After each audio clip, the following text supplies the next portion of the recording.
Welcome back, deep divers. Today we are going to tackle a topic that, well, hits close to home for a lot of us. The commercialization of education. We've got a whole bunch of sources lined up for this one.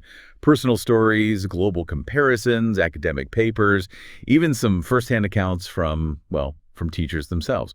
And it seems like everyone's got an opinion on the rising cost of education. Right. Right. But, what does this commercialization thing really mean? And, is it all bad? Let's dive in and find out. Yeah, it's definitely a lot more than just like tuition fees going up. That Times of India article, it really hit the mark when it called education a commodity these days. Oh, for sure. Like we're buying and selling degrees instead of actually nurturing young minds. Right.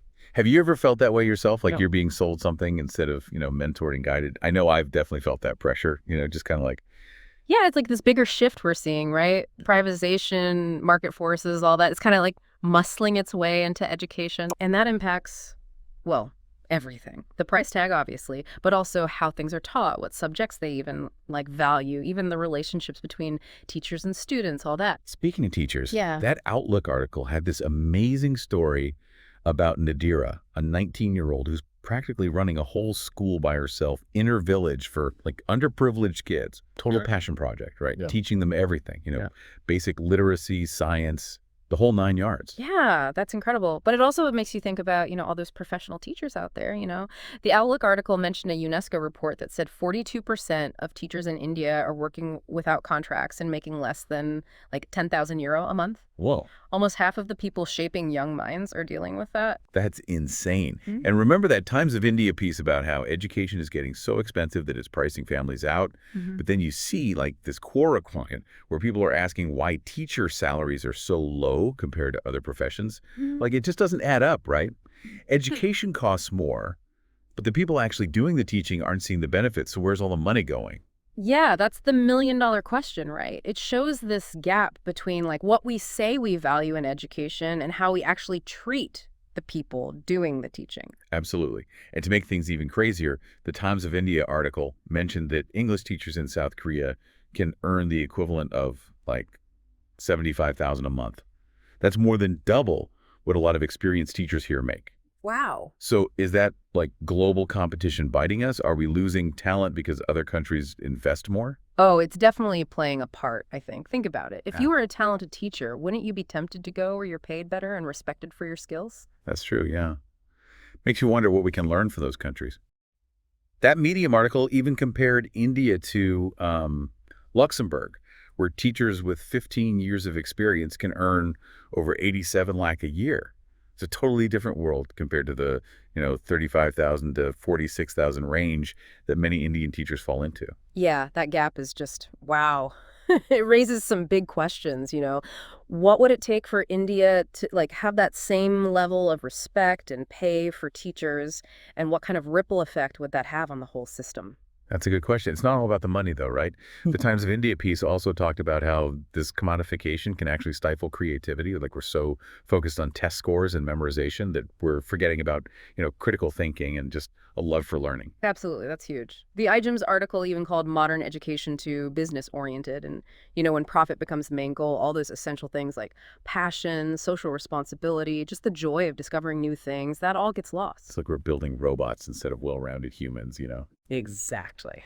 That Medium article had some quotes from teachers, and they were heartbreaking. They felt exploited, disrespected, and just trapped in this system that, doesn't value them. And then on top of that, there's the teacher shortages, the lack of training, and the burden that falls disproportionately on women, which the Outlook article highlighted. If that's how we treat the people who are literally shaping future generations, what does that say about us as a society? It makes you think, what should the role of education be in society? How do we make sure it's about nurturing critical thinkers, engaged citizens, not just cogs in a machine? Yeah, it's a huge question, right? What is education really for? And, we've been painting a pretty, I don't know, maybe a bleak picture, maybe, but it's important to remember that not everybody sees commercialization as a bad thing. Oh, really? So there's a pro-commercialization side to this. Oh, yeah. I'm curious. Tell me more. So some folks, they argue that commercialization is actually needed. It's a necessary evil to improve quality and make things, more efficient. They point to all the problems with, like, traditional public education, bureaucracy, slow to change, sometimes even complacency. Bring in those market forces, they say, and you get competition, which should, theoretically make everyone better. Hmm. Survival of the fittest, but for schools. Only the best ones survive. Well, that's kind of a, oversimplification, but yeah, you get the idea. The thinking is that schools, especially private ones, have to step up their game to attract students. Better facilities, top teachers, specialized programs, the whole shebang. It's all about giving parents and students more choices. Okay, I see the logic there, but doesn't that just create a system where only rich people can afford good education? We already talked about rising costs and teachers struggling. Wouldn't this just make that gap between the haves and have-nots even wider? Oh, that's definitely a huge criticism of commercialization. People argue it just leads to more inequality, a tiered system where the rich get fancy schools and the poor are left with, underfunded, under-resourced options. Remember that UNESCO report? That's like a real-world example of how that happens. And it's not just the students, right? It's the teachers in those under-resourced schools who are really bearing the brunt of this whole thing. They're dealing with bigger classes, not enough support staff, fewer chances to, keep learning themselves. Exactly, and it creates this vicious cycle, right?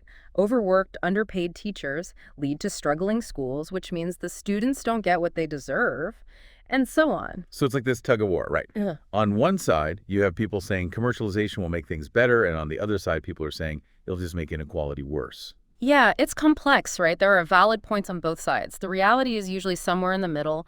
There are private schools that are truly dedicated to giving kids a great education and, serving their communities. And there are public schools that are just fighting an uphill battle, even with amazing teachers and administrators. It's not black and white then, more like shades of gray. Yeah, exactly. That's why it's so important to look beyond just the talk and see what actually happens with commercialization in different places. What are those unexpected consequences? And most importantly, how do we make sure that education stays a force for good, no matter who's providing it? Those are big questions, and I don't think the answers are easy, but I can definitely see why this is such a hot topic. It goes way beyond just money or test scores. It's about the kind of society we're building, the values we're passing on to our kids. It's about the purpose of education itself, right? Yeah. What are we trying to do here? We've been talking about India a lot, but this commercialization thing, it's happening everywhere, right? Oh, absolutely. You could even say that globalization is making this trend even stronger. Borders are less rigid. The lines between education systems are blurring. We have more international students. Online learning is booming. Foreign universities are setting up campuses all over the place. So education is becoming a global marketplace, kind of. In a lot of ways, yeah. And that brings both opportunities and challenges. On the one hand, you get exposure to new ideas, different teaching styles, more ways to learn, but it could also lead to this homogenization of education, where everyone's just chasing the same standardized tests and credentials, and we might lose sight of, local knowledge and cultural relevance. It's like, I don't know, the global food industry, right? Yeah. You can get a McDonald's almost anywhere, which is convenient, but it also means that some unique, delicious local cuisines might be disappearing. That's a great analogy. It really highlights the question, right? Yeah. How do we balance globalization with preserving those diverse educational traditions? So it's not just about whether commercialization is good or bad. It's about what kind of education we want and how to make sure it actually helps all learners, not just the privileged few. Exactly. And to figure that out, we need a much bigger conversation. We need educators, policymakers, parents, students from all walks of life. The future of education is something we have to shape together. This is a lot to take in. I'm feeling kind of overwhelmed, but also excited, like I want to read more, learn more, maybe even get involved in these conversations myself. That's the spirit. Knowledge is power. And the more we understand these issues, the better we can advocate for the kind of education we believe in. What about our listeners? They've heard all this about these big global trends, but what can they actually do in their own communities? Well, remember, change often starts small. Get involved with your local school board, volunteer at your kid's school, even just talk to friends and family about these things. Yeah, it's easy to feel powerless with these huge issues, Mm-hmm. but everybody can make a difference, even in small ways. Absolutely. And knowledge spreads. The more we talk about these things, the more awareness we raise, and that's how we start to see real change. Okay, so to recap, we talked about what commercialization actually means, the pros and cons, how it affects teachers and students, the global picture, and how to get involved. Anything else before we wrap up? Well, there's one thing we haven't touched on yet: technology. Oh, right. Tech is changing everything. Online learning, personalized apps, VR classrooms. It feels like the possibilities are endless. It's a fast-moving world for sure. Technology could really democratize access, make learning more engaging and tailored to each student, and even connect students across the globe. So tech is the great equalizer. It could be, yeah.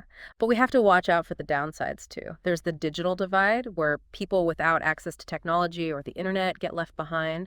Remember Nadira's story? And all those kids who couldn't do online classes during the pandemic? Tech can't be the solution if it's not available to everyone. Right. And then there's, data privacy issues, potential bias in algorithms, and even just relying too much on tech and losing that human connection. Yeah, it's another double-edged sword, just like commercialization itself.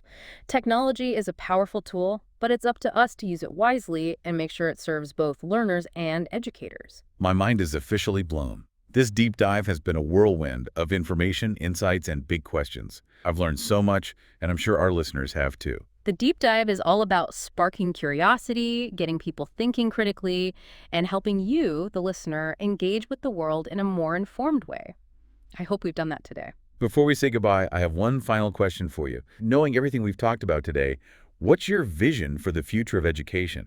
Like, if you could wave a magic wand, what would the ideal system look like? Oh, wow, that's a big question. And honestly, it deserves more time than we have. But in my ideal world, every learner, no matter who they are or where they come from, would have access to a high-quality education, one that, really sparks their curiosity, helps them be more creative, and teaches them to think critically. I love that.